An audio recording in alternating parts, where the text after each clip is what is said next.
Hindi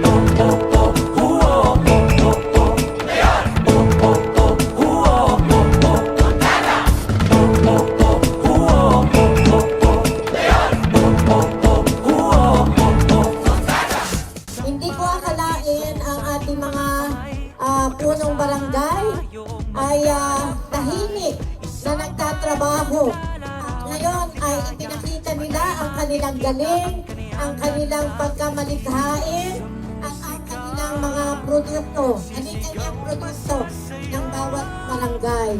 So gusto ko alam sa inyo na ako ay natutuwa, nasisiyahan sa inyong kooperasyon at pakikipagtulungan para ang ating Kamoting Festival ay maging successful. Igaling mo